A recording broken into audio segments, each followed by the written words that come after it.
off. And there'll be some breaks developing in the cloud for eastern Scotland. Certainly plenty of breaks for England and Wales. A bright afternoon, albeit with still some cloud cover, 20 or 21 Celsius the afternoon high. Then to Wednesday evening, having seen the rain ease off during the afternoon, the next pulse of very wet weather moves in, and this is the start of a particularly soggy spell for western Scotland, and a rain warning is in force because of the risk of localised flooding by Friday. Today, clouds overhead, total zen within. Box Solar sponsors the weather on GB News.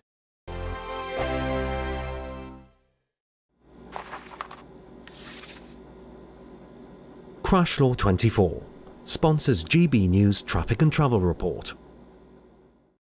Good evening, this is the latest AI travel news from GBNews.com. There's congestion on the A38 southbound between the A6 and the junction with the A52. Expect delays of 15 minutes with normal traffic by 9:30 this evening. Motorists on the M67 eastbound between Junction 3 and Junction 4 in Tameside should prepare for a 30-minute delay due to congestion, expected to clear by 8 tonight. In North Yorkshire, the A66 eastbound is completely closed following a traffic collision. This is anticipated to resolve by 5 to 9. Lastly, on the trains, there's disruption on London Overground between Peckham Rye and Dalston Junction, as well as no service on Merseyrail to and from Chester. For more travel news, go to gbnews.com. Crash Law 24 sponsors GB News Traffic and Travel Report. It's our biggest Great British giveaway to date. You could be driving away with this brand new Benamar Primera motorhome. This 4-berth home from home comes complete with integrated kitchen and bathroom areas and has all of the tech you'd expect from the latest 2025 model. We'll also give you an incredible £30,000 in tax-free cash to make sure that any adventures you take in your new motorhome are taken in style. For a chance to win, text WIN to 63225. One entry costs £2.50 plus one standard network rate message, or text BONUS to 63225. 5 entries cost £5 plus one standard network rate message. Go to gbnews.com/win. Entries start at £2.50. Call 0903 686 3232. Calls cost £2.50 plus your network access charge. Or post your name and number to GB16 PO Box 8690 Derby DE1 9TT. UK only. Entrance must be 18 or over. Lines close at 4 p.m. on the 31st of October. Please check the closing time if listening or watching on demand. 5 hosts, 5 opinions, 5 fearless debates, 5 unfiltered takes on the day's news. 5 reasons not to be anywhere else on Saturday night. This is the Saturday 5. You got me. You got me good there. Britain's biggest Saturday night TV show. It's not a bad brand. Yeah. Uncensored. Very racy tonight. On the unpredictable. What does she say? Can you translate it for us? And always entertaining. And how can a country go from being led by William Wallace to Saturday nights from 6 p.m. only on GB News, the People's Channel. Britain's news channel. You're going to want to stay tuned, trust me. Britain was once the envy of the world. But look around. A nation that no longer knows what it is or where it's going. A country that's broken. How do we fix Britain? How do we bring it back? Friday night with Matt Goodwin at 8 p.m. Only on GB News.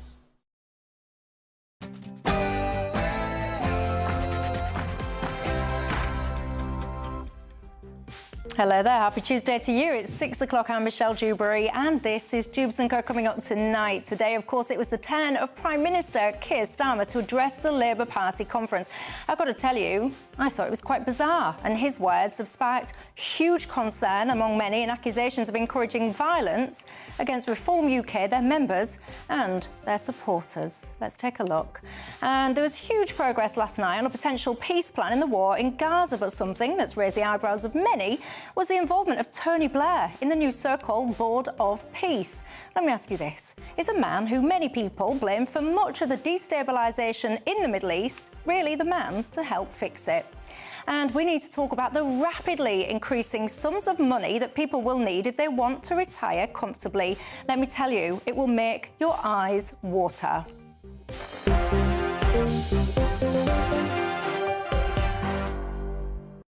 All All of that and lots more. My panel tonight, so I've got the former Tory advisor, Alex Dean, and the academic and commentator, Tom Buick. But before we get stuck in, here's your 6 o'clock news headlines.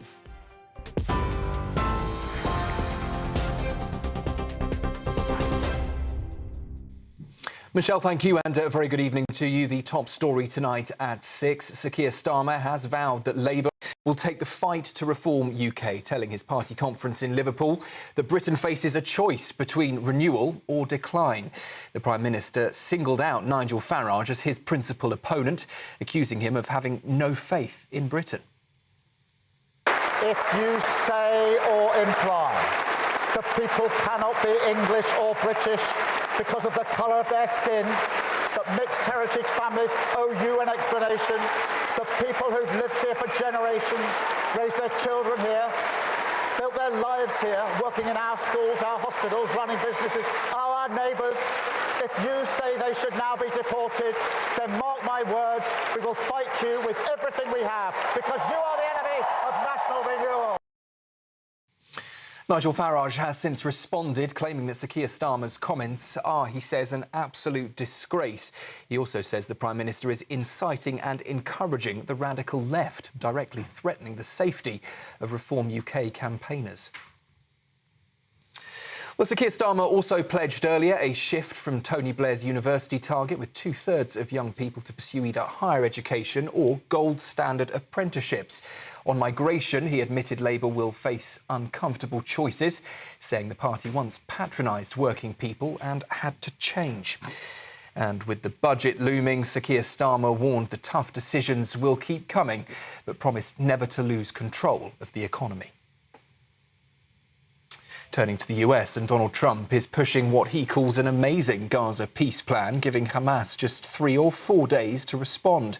That 20-point deal would end fighting, free hostages and set up an international board of peace to run Gaza. It also promises a pathway to Palestinian statehood, though the Israeli Prime Minister says Israel will forcibly resist it. Qatar says Hamas is reviewing the proposal responsibly, but it may take days before they reply. Donald Trump, meanwhile, insists Arab nations and Israel are already on board with the plan, warning it will be a very sad end if Hamas walks away. Here, 2 new COVID strains dubbed Stratus and Nimbus are now the most common variants spreading across the UK this autumn. Doctors say they don't appear to cause more severe illness, but genetic changes could, they say, make infections easier to catch. Telltale symptoms include a so-called razor blade sore throat or hoarse voice, alongside headaches, coughs and fatigue. Hospital admissions are rising, especially among very young and the elderly, prompting calls to get winter vaccines. In Indonesia, rescuers are tonight racing to free dozens of students trapped after a school building collapsed in East Java. At least 3 people are confirmed dead and nearly 100 others are in hospital, some with critical injuries. Officials say 38 boys remain buried under the rubble of the boarding school. The building had an unstable foundation and collapsed as extra floors were being added. Authorities warn that shifting any heavy slabs could endanger survivors that are still trapped beneath the debris. In the US, meanwhile, prosecutors are calling for Sean Diddy Combs to serve more than 11 years in prison after his conviction on prostitution-related charges. In a court filing, they demanded at least 135 months behind bars, along with a $500,000 fine. The 55-year-old music mogul faces up to 20 years when he's sentenced on Friday this week. A jury in July found him guilty of transporting male prostitutes across state lines, but cleared him of racketeering and sex trafficking. Combs pleaded not guilty to all charges and is expected to appeal. And Boyzone are reuniting for their biggest ever headline show next summer, inspired by the success of their recent documentary. Ronan Keating, Keith Duffy, Shane Lynch and Mickey Graham will all perform live at the Emirates Stadium on the 6th of June next year. It will be the first time they've performed together since 2019 and will be the largest show of their entire career anywhere in the world. Plenty of time to book the tickets. Those are the latest headlines. I'll hand you straight back now to Michelle. Take the GB News family with you on any device. As long as you have an internet connection, tune into GB News anywhere on the planet or beyond.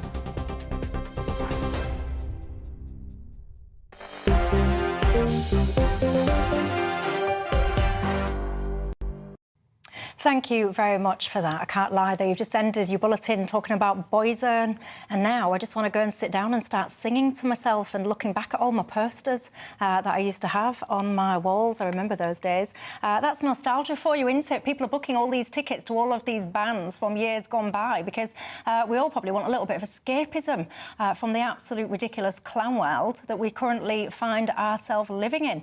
Anyway, I'm Michelle Dewberry. This is Jubes and Co with you till 7 o'clock tonight. So alongside my political commentator Alex Dean and the academic and commentator Tom Buick. Welcome back to both of you. I've not seen you for ages. You're very welcome tonight. Thank you. It's good to be back. Each and every single one of you at home, you're also very welcome indeed. I do hope you've had a good Tuesday. I can't believe I've only just worked out it is Tuesday. It felt to me like it was Thursday. I had to be hastily corrected. Anyway, look, join the conversation in all the usual ways. Email me, gbviews@gbnews.com. Go to the website, gbnews.com/yoursay. Of course, you can tweet or you can X me this so much that we need to discuss tonight, ladies and gents. Later on in the programme, I'll be asking you whether or not Tony Blair is the... I mean, even when I say this sentence, I'm laughing because I do actually think it's quite ridiculous, but is he the man to bring peace to the Middle East? You tell me your thoughts on that one. But of course, the big news in town today, Labour Party conference, and it was the turn of the Prime Minister. He set out his vision for national renewal. I've lost count of how many times he said he was basically the bigger patriot compared to people like Nigel Farage.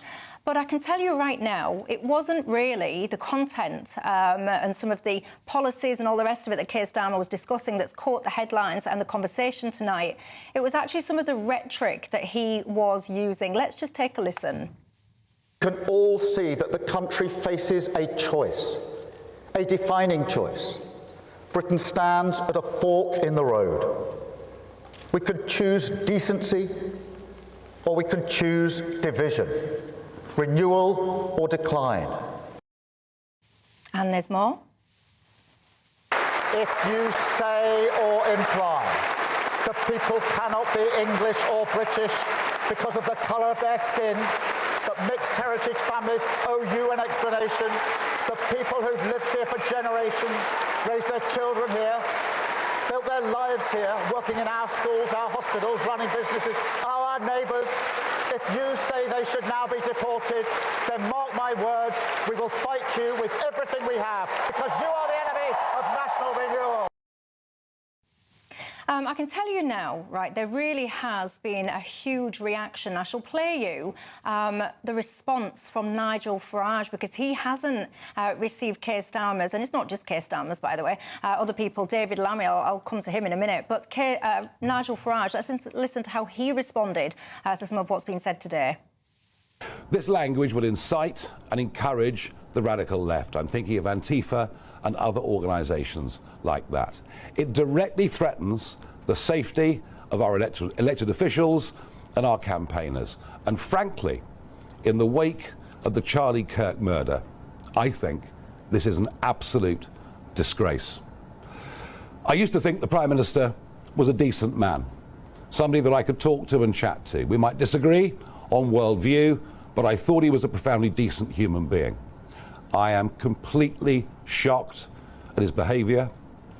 I hope when he wakes up tomorrow morning, he feels ashamed of what he has done.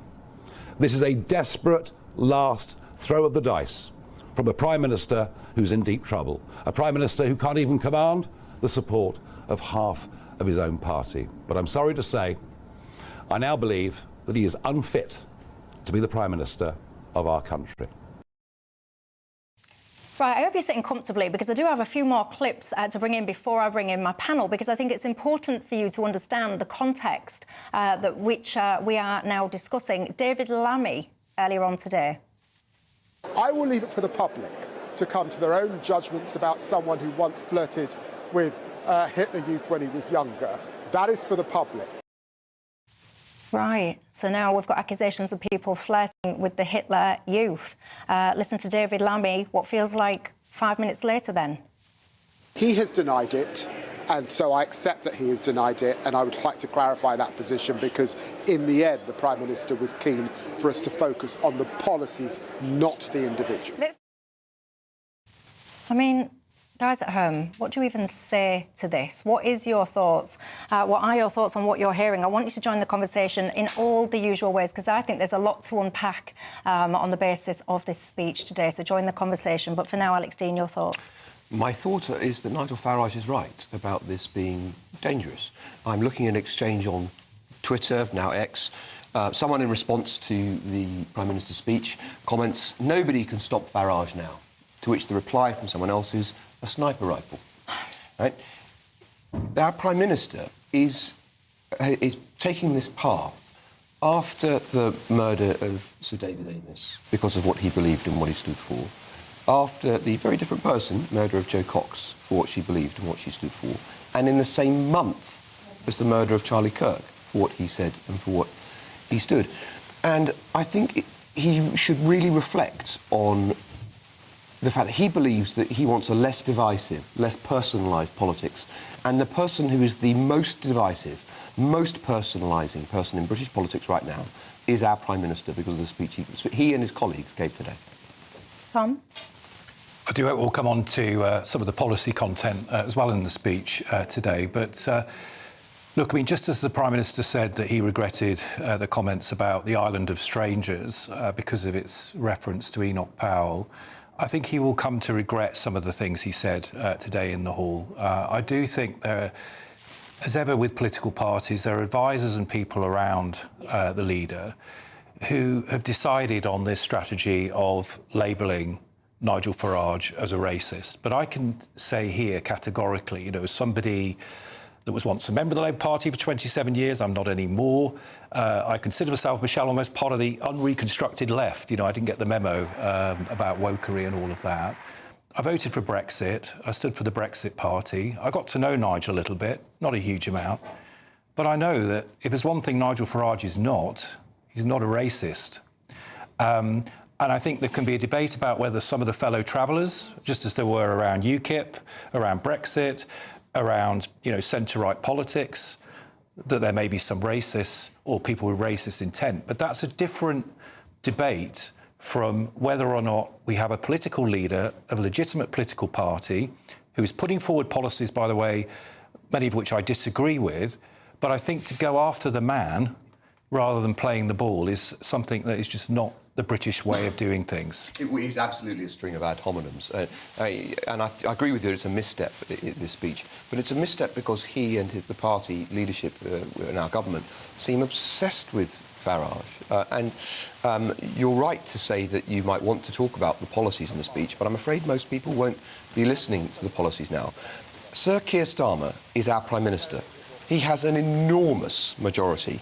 He gets to choose what the headline will be coming out of his speech and what people pay attention to. Alex, he chose it to be this. Listen, you are a very interesting man, which is why you are here. However, it's very important that my viewers can hear him, and I'm just being told that Alex has got a couple of challenges with his microphone, so I'll fix that, don't worry. In the meantime, though, let me show you what Kemi Badenoch, because, of course, she has been speaking out in response to some of what she's heard at the Labour Party conference today. I think that we're seeing two boys squabbling in the playground. There are no grown-ups in the room. I want to focus on how we, the people in government, can make life better. That's the plan that I'm going to be setting out at our conference. That's not what they're talking about. They're talking about each other, not about your viewers. The policies which the Prime Minister himself has brought out are very similar to what we have said on indefinite leave to remain, ILR. Reform has also copied our policies. Controlling borders is not racist. Immigration is very high. We need to control our borders. As Conservatives, we know mistakes were made. That's why we've really toughened up our policy. But if you cannot criticise a policy for flaws and you start using labels as racist, I don't think people will take him seriously. I think it is a word salad. If you have to hand out free flags to the people in your audience to tell them to be patriotic, then that's not real. What is real is what he can do as Prime Minister. Stand up there, bring the country together. Right now, what we see him and Nigel Farage doing is, just dividing people based on these arguments. They're just not acting like grown-ups. We need grown-ups in the room to sort out our economy. Yeah, so in my view, Kemi Badenoch is correct there. You go around saying, you know, these people are far-right, Hitler Youth attracted snake oil merchant racists. They're all divisive. Well, you're pretty divisive yourself if you're going around calling people that. But as I was saying when people couldn't hear me, Sir Keir Starmer is our Prime Minister. He's got an enormous majority.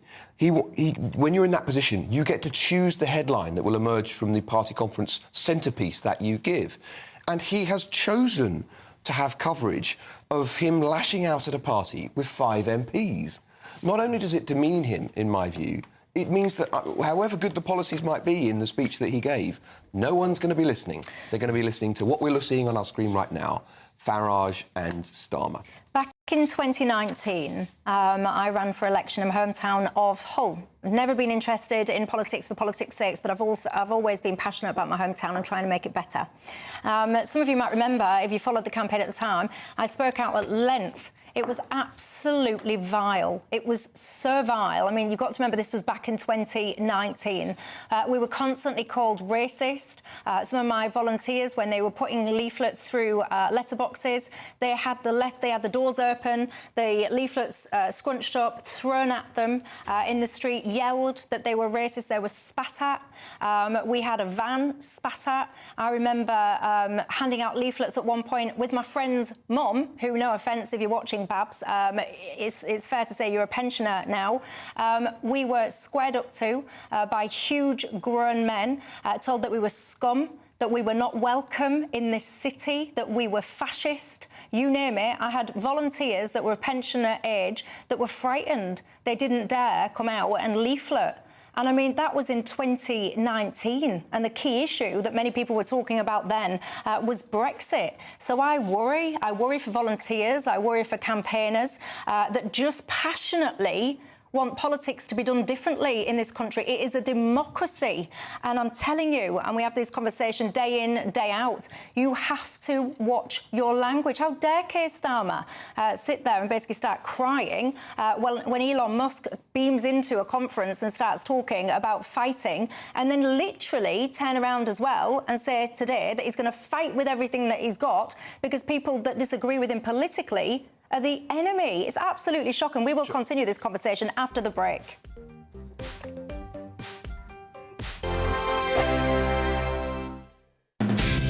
Decisions made in Washington aren't just shaping America, they're shaping Britain too. From migration to global security, from crime to health. Whatever happens in the White House today will be felt in your town or city tomorrow. That's why The Late Show is live from Washington, D.C. Cutting through the politics to show you what it all means for Britain. The Late Show live every night at midnight. Only on GB News, Britain's news channel. Westminster's full of talk, but out here, it's the real world. Am I allowed to talk then? No, that's it. This is where it matters. Real people and real lives.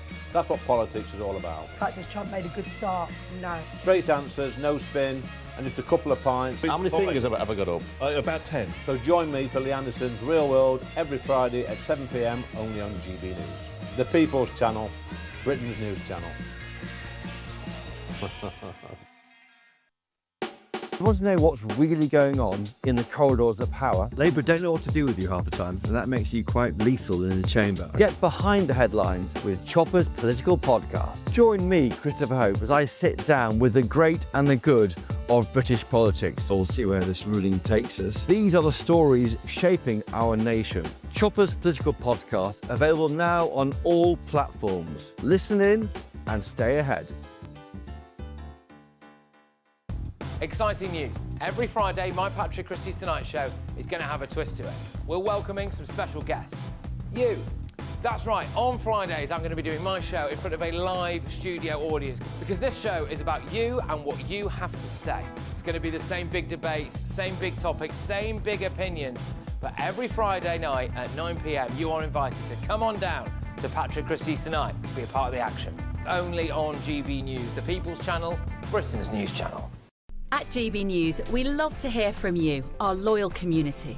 So drop us a line at gbnews.com/your say. There you can talk to each other and also to the presenters live on air. gbnews.com/your say, because GB News is your channel, Britain's news channel. 5 hosts. 5 opinions. 5 fearless debates. 5 unfiltered takes on the day's news. 5 reasons not to be anywhere else on Saturday night. This is the Saturday 5. You got me. You got me good there. Britain's biggest Saturday night TV show. It's not a bad brand. Yeah. Uncensored. Very, very racist tonight on the unpredictable. What did she say? Can you translate it for us? And always entertaining. And how can a country go from being led by William Wallace to Saturday nights from 6 p.m. only on GB News. the People's Channel? Britain's news channel. You're going to want to stay tuned, trust me.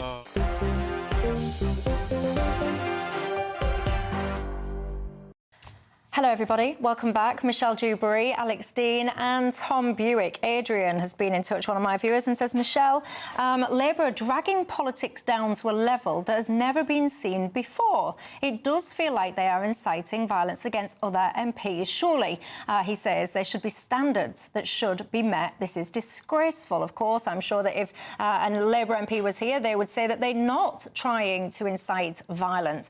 But sure, you know, you can rely on this like clockwork. On the annual anniversary of the horrific murder of Joe Cox, go and have a look at Keir Starmer's Twitter feed. As sure as eggs is eggs, he always puts out a similar kind of tweet, and it will say something along the lines of, you know, we must always remember our colleague Joe Cox, and then he will end it by saying, hate has no place in politics, we are in a democracy, and we should debate with decency. Mark my words, check out his Twitter feed, and that is the kind of language that they all need to try and remember. Alex Dean, you also stood in the last election. I did, and I had a different experience to you. I was candidate in 2024 in Finchley and Golders Green.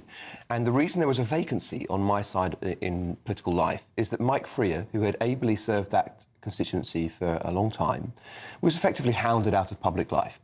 He was stalked by Ali Harbi Ali, who, because on the day he tried to kill Mike, he couldn't get hold of him, so he diverted tactic. And went down to Southend and killed Sir David Amos, same man. And then separately, different group of people set fire to our association office the Christmas before the election. And Mike and his family quite naturally decided we don't want to do this anymore. The people against whom I contested that election were models of democratic good behaviour. They and I were determined to show, and I of course lost the election to Sarah Sackman, who's now the MP. She, all of our other opponents, and I hope and believe myself, were determined to demonstrate that the right thing to do is to have a robust political debate on the issues that Tom was wanting us to talk about and not descend to the gutter, and to demonstrate that through that civility, the ballot box was the right way to make decisions, not encouraging violence, not encouraging rhetoric in the way that the Prime Minister has done. And the reason that I go on about this is that I feel like we've taken a backward step today. I feel like from the very highest level in our country, the kind of determination I saw in the contest in Finchley and Golders Green at the last election last year, not to have this sort of, to show that the things we have in common are more, in believing in democracy, are more important than the things which divide us. I think the Prime Minister diverged from that today, and I think he's going to have to walk it back tomorrow and probably for some time to come. I mean, I don't think he'll walk back on it. Do you? I hope he does walk back on it, because I agree with Alex in the sense of this is not the British democratic way. I mean, we may have, in more recent times, have imported actually more European politics. You see that now with almost a multi-party system, a multi-party electorate. That's why Farage is romping home, it seems, at the moment in the polls, but still we should remember on 30% of the vote.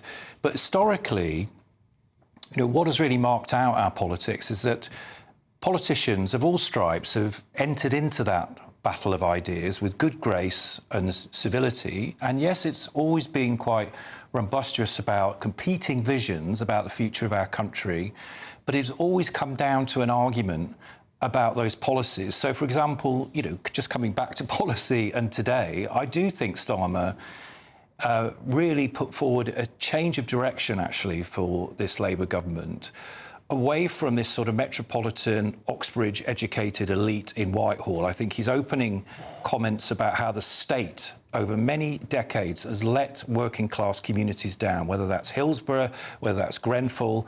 I think he really touched a nerve with that, with people not just inside the hall, but outside the hall. I think his repudiation, frankly, of Tony Blair's, and we'll be talking about him shortly, his 50% target, which, by the way, was met years ago. And in fact, you know, Gavin Williamson, who personally I think is one of the worst Secretaries of State for Education we ever had, announced the abolition of that policy, I think, back in 2021. So there's nothing new about that. But I think his focus on the trades, on skills, on a gold standard apprenticeship, again, this is what the country needs to hear 14 months after Labour won the election. Alas, as you say, Michelle, that's not what the mainstream media and others will be talking about tomorrow, unfortunately. But that's his own fault. It will be about this, frankly, race baiting that went on in the hall today. I mean, look, I've seen enough party political speeches over the years, been to Labour Party conference speeches. I know that the fine line... You know how to live, don't you? Labour leader... But I know the fine line, in a sense, when you're in the hall, that the leader, or the Prime Minister in this case as well, has to trammel. And it's and it's the same across all the political parties. They're stroking the sort of erogenous zones of those paid-up activists in the hall, and they're speaking to the country, the vast majority of people who are outside of the hall. Now, you know, I think Starmer got the first of those issues wrong today. I think he went after the race card and attacked Nigel Farage in a way that I think does not stand up to the 6 million people that voted for reform at the last election, and, you know, potentially millions more that might vote for them in 4 years' time. And I think he should have been more aware of that, rather than doing the Brexit thing, which you and I remember. I mean, I voted Leave in 2016. I was on a panel with... you know, the former Green Party leader, and she said anyone who votes for Brexit on Thursday is a racist. I mean, so there's always been a part of this left-wing playbook that's been about accusing people of being racist if they have an alternative view about immigration and about policy. It's always been dishonest to do that, because it's a shortcut. It means you don't have to address the issues or the You've things lost that the your argument. It means you don't... I don't need to... If I call you racist, it means I don't have to address the actual substance of what you said. You're a racist now. The difference... That's still the case. The difference is, I think it no longer works. I think that most people in national life in Britain would once have seen that, said, well, if someone said he's a racist, and I'm not sure. Now, it's used so frequently. X is a racist, Y is a racist. They're all far right. Everyone's far right. I'm far right. We're all far right. Well, if everyone's far right, then nobody is. And I just don't think it works. I hear myself internally nodding in agreement when you say about I don't think it works, because it's lost its impact. And if everyone is far right, then nobody's far right. And most of my viewers will have been called far right more times than they've had hot dinners. But the other side of what I'm also thinking in my head is about Charlie Kirk. And it is undeniable that there are some absolute nut jobs, I'm just going to say it as it is. There are some absolute nut jobs out there who they're just not. And they will hear words. Like, he's a fascist, she's a Nazi. I'll give you a classic example. This is not to do with politics. I took legal action against a gym, Virgin Active. Many of you will be familiar with this story, because they used to allow men to simply identify as a man or as a woman or as a non-binary and come into female change rooms. Anyway, whatever. I involved lawyers, and subsequently Virgin Active changed their policy. They aligned with the Supreme Court judgment and said now their single-sex changing rooms are for biological sex, whatever. Plain common sense and adherence to the law. There's now a campaign by a group of activists who are basically calling me a transphobe. They've put up billboards in London saying that Virgin Active are following transphobes, i.e. me, as opposed to following the law. They're bombarding this gym. They've put up posters on trains, bus stops, you name it.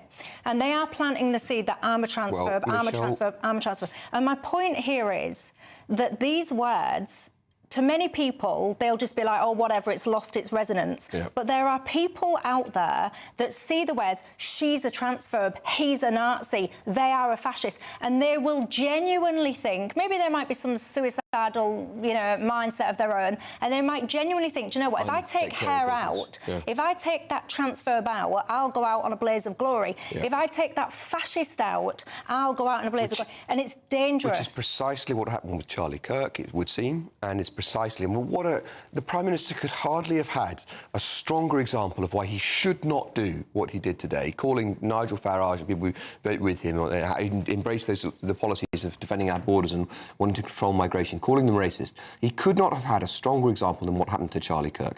But the other reason that his approach today is not going to work, first of all, the government seems to be defining itself by contrast with a party that has 5 MPs. So for all that we talk about in his speech, he might have had a vision for a different Britain in the future, what people are going to take away is your vision is to the extent to which you're not Nigel Farage, which is hardly compelling. The second is, most people, not just people watching this channel tonight, but most people in the country simply won't believe the allegation that Nigel Farage isn't patriotic. That's just not going to fly. It's just for me, that's an absurd claim. So the two things he tried to make out, that Farage is racist and the fact that Farage is unpatriotic, are deeply negative things about someone else rather than positive things about his own party. Indeed, and but I don't that think was the either other thing, true. Alex. Do you not think it was extraordinary, really, about today's party of government conference in that the official opposition was not mentioned once? Kemi Badenoch, anything she said in Parliament or in terms of the party's policy was just nowhere. So, Starmer went into today's conference very clearly with his back against the wall. And actually, I do think he came out fighting in terms of his doubters, both clearly within the party as well as further afield. The issue is, did he turn up the rhetoric just a tad too far to the point where he went on the personal attack when actually, to use that old democratic saying from the United States, when they punch low, you aim high.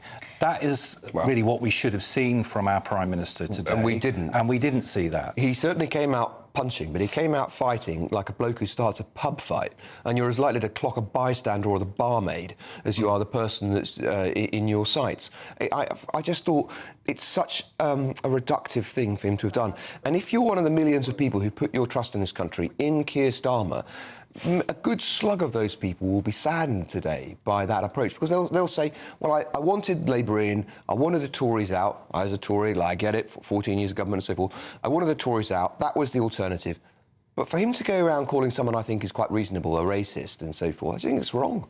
You see, I would put to you all that the seeds were sown back in the days of Gordon Brown and Gillian Duffy. Do you remember that? Bigot Rochdale. He kept his microphone on in the back of a taxi, and he was caught responding to that woman. She was just basically raising concerns about uncontrolled immigration, and he gave his true feelings. He called her a bigot. It all exploded. Then he backtracked quicker than a quick thing from Quickland, went round her house and spent an hour trying to have a cup of tea with her, trying to convince her that he didn't mean that at all. Yes, he did mean that, and you've seen that now over the years. For whatever reason, there are so many people within the Labour Party that think that if you want controlled immigration, that somehow you're a bigot or a racist. Time will tell the outcome of that at the next election box. But many of you have very strong opinions. You don't appreciate this language from the Labour Party, to put it mildly. Also, there's no flies on many of you, because you're doing your sums. I've been inundated with people getting in touch about Nigel Farage's date of birth and the dates of the Hitler Youth, pointing out to me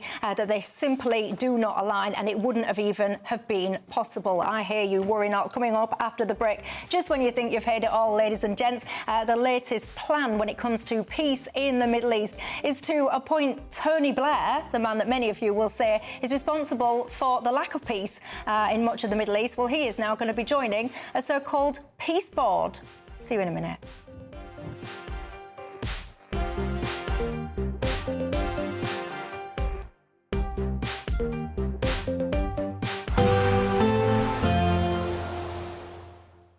Ready to soak up that holiday sunshine? Won't we need some cover? No worries. All sorted. All Clear Travel Insurance sponsors GB News Travel Destinations Forecast. Torrential rain at the moment across parts of Spain. That will be easing from the Valencia area. Meanwhile, some heavy rain across parts of southern Italy during Wednesday, particularly over Sicily, and some scattered showers too likely across the Balkans. 1 or 2 showers over Greece. Most of the Greek islands, though, dry, fine and sunny, and plenty of sunshine in Turkey as well. The odd shower cropping up in Santorini as we head through Friday. Some sunshine returning to Rome. Goodbye. All Clear Travel Insurance sponsors GB News Travel Destinations Forecast. Hello again and welcome to the latest update from the Met Office for GB News. Clear spells will remain by and large across England and Wales overnight, but it will be much cloudier further north across Scotland and Northern Ireland with increasingly heavy and persistent rain arriving. That's because this next frontal system that moves in is more active than the weak fronts we've seen during the last couple of days. So soon enough, during the evening, heavy rain arrives across Northern Ireland into western Scotland, and it's going to persist throughout much of the night. But for much of England and Wales, yeah, there'll be some patchy cloud around, particularly towards the west, but in between, clear spells, lighter winds here, and so a similar night to previous nights with temperatures falling into the single figures and some mist and fog forming, particularly south of the M4 corridor. That's what we wake up to on Wednesday, some patchy mist and fog.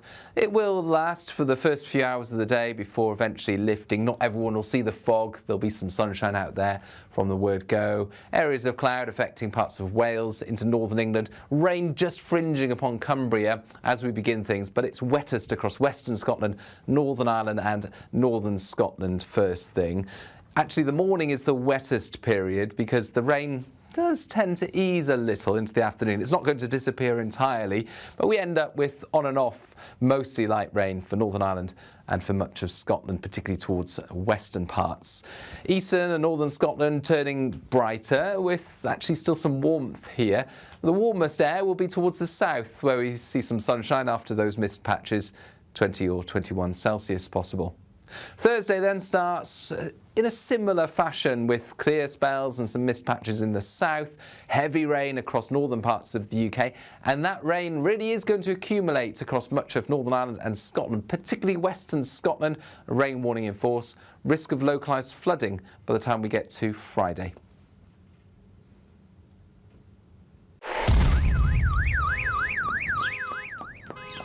Crash Law 24 sponsors GB News Traffic and Travel Report.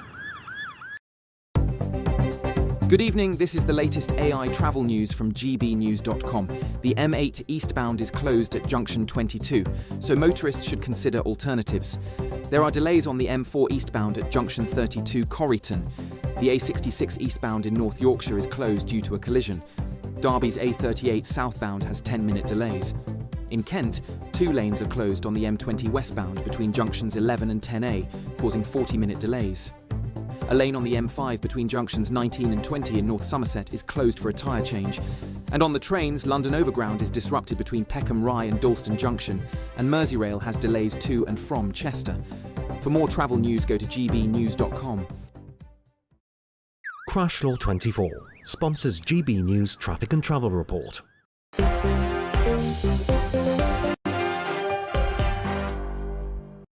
Hello everybody, Michelle Dewberry, Jubes and Co keeping you company until until 7 with Alex Dean and also Tom Buick. Bob, he's just got in touch and said, Michelle, I was watching the BBC News at 6 o'clock to see whether or not they made any reference of these comments, and they didn't. Well, Bob, what on earth are you doing, my friend? You should have started your programme on Jubes and Co, because we certainly did. Andy has been in touch and said, Michelle, for your channel in particular, to be railing against inflammatory language when you do things like refer to migrants as coming from, quote, inferior cultures is appalling and frankly laughable. You should hold up a mirror and then hang your heads in shame at the hypocrisy and the promotion of division and hate. You're upset because you can't stand people playing your own game and playing by your rules. Andy, let me tell you this. If you do not think that a culture that advocates stoning women to death in front of baying mobs, lashing women, refusing to educate women, etc., etc., if you don't think that that culture is inferior to ours, then I've got news for you, my friend. You've got problems, and it's you that might want to look in the mirror and give your head a shake. That's what I would say to you. There's another problem there, Michelle, which is it's very hard to look in the mirror whilst you're hanging your head in shame. Like, I mean, try it. It's actually, I suppose if it's not on the wall, But actually, he's Hang on, I've got a mirror. You're Wait, holding it. Well, actually, no. Look, I can actually. Like that, here I am. I've got a great shot up my nostrils and at my bosom. You can. It turns out you can look down in shame and look at your bosom and up your nose and in a mirror all at once. There you go. Never let it be said that women cannot multitask, ladies and gents. There you go. Put that in your pipe and smoke it, Alex Dean. Right. Me told. Anyway, yeah, women. You know, us women can do everything at once. I should have remembered. Yes, indeed. Anyway, look, let's talk about very, very serious matters. Peace in the Middle East. We saw huge progress last night, didn't we? Broadcasted it live on GB News, of course, the press conference between Netanyahu and Donald Trump, that big peace plan that had been long in discussions. Well, let's take a listen to one of the suggestions within that.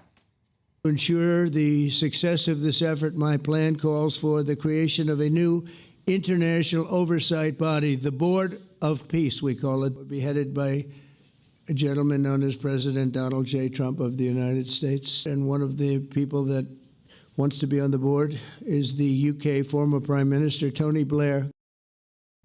Well, of course, look, anything that moves towards peace in that region will, of course, be a welcome step if, indeed, it all comes off. But Tony Blair, the man to oversee some of this stuff? Yeah, Chris Doyle, who's the boss of the Centre for British Arab Understanding, I think he's very impressive on this, says that this proposal, well, everyone wants peace. I think it's tremendous that this is a real step towards peace, not least because all of the Arab countries have signed up to support it. Doyle says that this proposal fails to appreciate quite how unpopular Tony Blair is in the region. And I think that is Mr. Doyle being very polite. I think that Blair, in much of this region, is an incendiary figure. I understand that that doesn't bother Donald Trump that much. He's one himself. And I understand the sort of crash-tackling, bravado approach. I actually think perhaps a good deal of the proposed deal, the agreement, the protocol, the accord, is probably written by Blair. It's probably his hands in the background. But, you know, being someone who helps to get us to the line is one thing. Being someone who helps to deliver and implement after is another. And I really have question marks over whether he's the right person to do this. Tom? I'm not sure if I agree with that. I mean, look, obviously we have a debate about the Iraq War and whether it was the right decision. I was a member of the Labour Party at the time. I was against it. I think it is legitimate to say that a lot of things happened in the Middle East as a result of that folly with the war in Iraq. However, I always think, you know, with Blair, you've got to sort of separate the former British Prime Minister, the personality, from the fact that the Tony Blair Institute, which, if you like, is the business arm of Blair, actually is very active in the Middle East. And I say to someone that does quite a bit of work out there, I should declare, not for TBI, not the Tony Blair Institute. So I'm not sure I'd agree with you, Alex, that Tom, that is universally... It's not the TBI that's going to do this, is it? It's going to be Blair himself. Well, I think, well, look, Blair's the head of, the unpaid head of TBI. He's got hundreds of thousands of people actually now working for him. Many of them are based out in the Middle East. I see this whole reconstruction board as Tony Blair's the figurehead. His organisation, I'm sure other consultancies will be in there as part of the post-reconstruction. And actually, the thing about... do you think that, in all seriousness, do you think there's a contract for Tony Blair Institute in this? I'm asking. Well, I'd be surprised if there isn't. And, you know, if you think about how the Middle East operates, you know, they will be looking for Big Four consultancies. They'll be looking at the likes of the Tony Blair Institute to be advising on Gaza. I mean, the place is a bomb site, right? So it needs quite a bit of support in terms of the reconstruction. I think the important thing about the announcement, though, and we shouldn't gloss over this, Michelle, is that the commitment that, assuming, by the way, that Hamas do accept this plan, and we have no idea, by the way, whether they will or not, I mean, that is still, we're assuming that it's going to happen. So I think the clock is ticking down on them. But the fact that with the US president's involvement, we will not see the annexation of Gaza to Israel. Interesting, not very much has been said about the West Bank, but there is a universal international agreement that Hamas have no place in this international government or this temporary government, and they'll have no place in the reconstruction. So I do think that opens the way for hopefully a peaceful resolution, and then the two-state solution, I'm sure, will come back at some point. But doesn't this also just underline, by the way, that the move to recognise a Palestinian state in the UN last week was completely performative, completely gesture politics, because actually what matters now is what's going on the ground. Maybe. The reason I say maybe is that so many of the Arab states, it would seem, signed up to do this one big push. Basically, all of them came out in a supportive statement, joint foreign ministries, immediately after the press conference between Trump and Netanyahu. And apparently, that coordination was done in the sidelines of the UN General Assembly. So they all basically signed up to it and agreed. The discussion in the hall may well have been performative, and Britain's decision to recognise Palestine, which doesn't exist in any measure, and you and I have discussed on the panel before, was performative.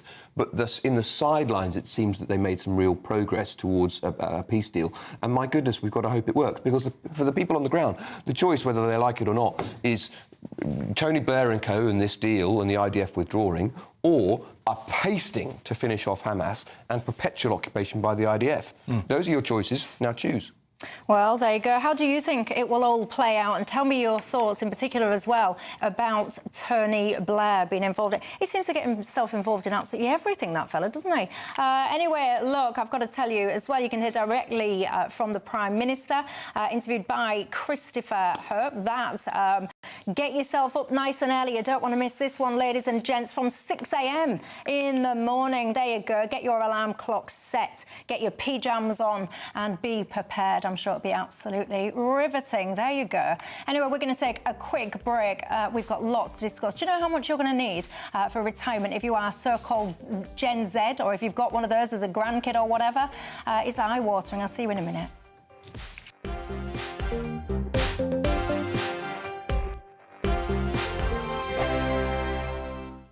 Welcome back to Britain's Newsroom with Andrew and Blair. Hello everyone, Patrick Christie is here. I'm Michelle Dewberry, Britain's News Channel. Access the stories that matter to you. Take the GB News family with you on any device. And as long as you have an internet connection, tune in to GB News anywhere on the planet or beyond. GB News, the People's Channel, Britain's news channel. Britain was once the envy of the world. But look around. A nation that no longer knows what it is or where it's going. A country that's broken. How do we fix Britain? How do we bring it back? Friday night with Matt Goodwin at 8 p.m, only on GB News. Decisions made in Washington aren't just shaping America, they're shaping Britain too. From migration to global security, from crime to health. Whatever happens in the White House today will be felt in your town or city tomorrow. That's why The Late Show is live from Washington, DC. Cutting through the politics to show you what it all means for Britain. The Late Show live every night at midnight. Only on GB News, Britain's news channel. At GB News, we love to hear from you, our loyal community.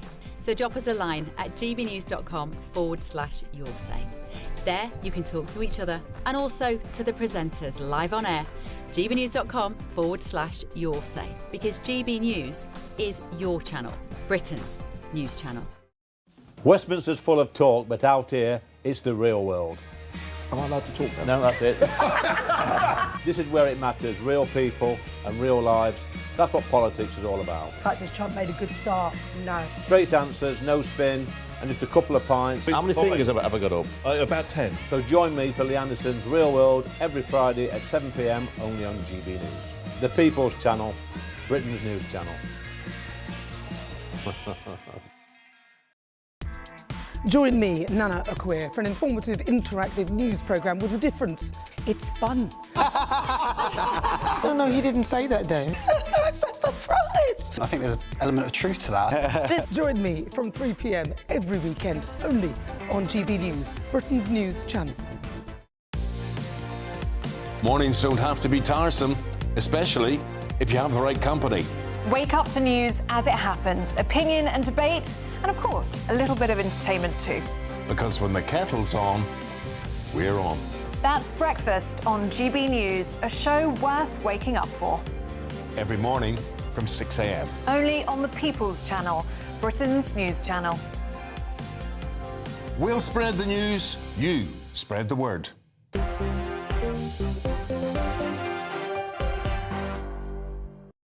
Hello everybody, Michelle, Dewberry, Alex, Dean and Tom Buick alongside Miss Susan, one of my viewers. She's just sent me a nice message saying, Michelle, your guests tonight are so civilised, no shouting. What a lovely change. I bet you was watching last night, Susan.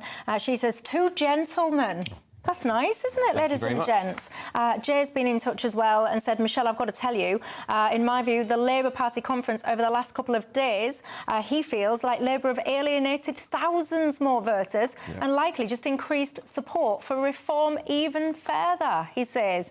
Anyway, look, let me depress you even more before I go home, eh? It'd be rude not to, because are you retired yet? Are you soon to be retired? Or have you lost all hope of retiring, quite frankly? Now, a study out today shows that if you're in your 20s or you've got kids or grandkids that are, get this, they will need a pension pot of over £3 million to enjoy a comfortable retirement. Sit down if you're 25 years old, because you would have to be saving nearly £1,600 a month. I mean, as if, don't make me laugh. It's not looking good, actually. People used to retire on these notions of final salary pensions, you lucky so-and-sos, and it's all right if you're in the public sector and you've got your gold-plated pensions and all the rest of it. But, I mean, it is quite depressing, the prospect of trying to retire with a comfortable nest egg.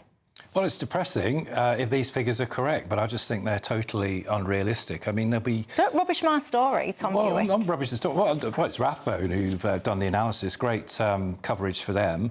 But, no, look, you know, this is a lottery win. I think the idea that you need £4.3 million if you're a couple at the age of 25 when it comes to the state retirement age is bonkers. I mean, you know, the average pension in this country, that's the non-final salary scheme ones, is about £80,000.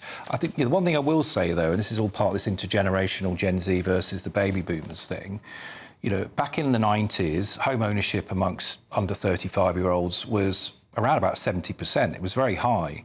Now, you know, in Britain, I think traditionally it's the house, it's paying off the mortgage, it's having the assets, downsizing the equity in the house as a means of supporting you in the state pension when that arrives at whatever age. I mean, it was 67 for me.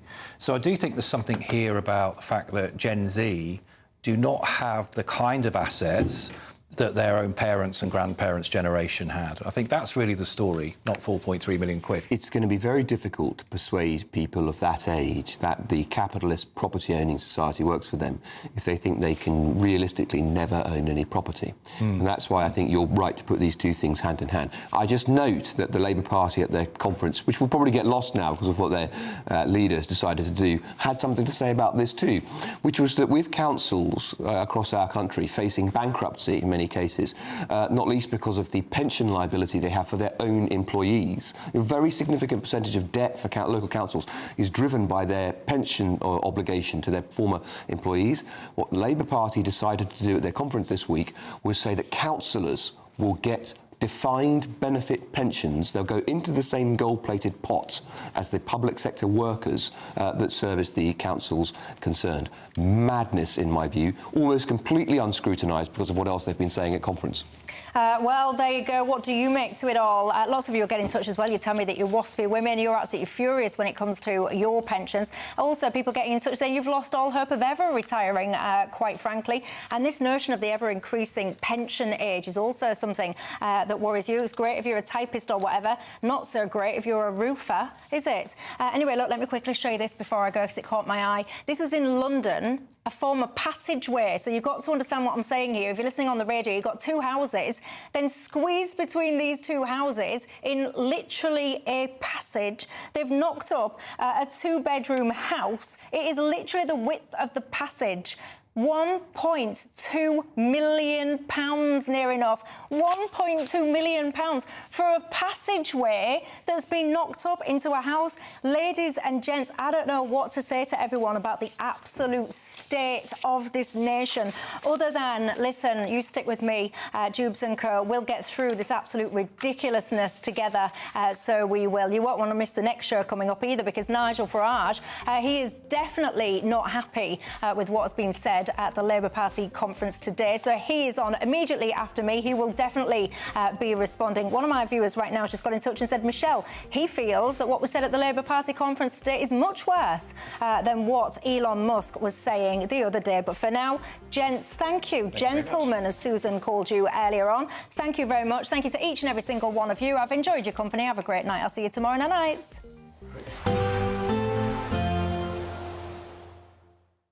Expect warm spells with the odd rude interruption.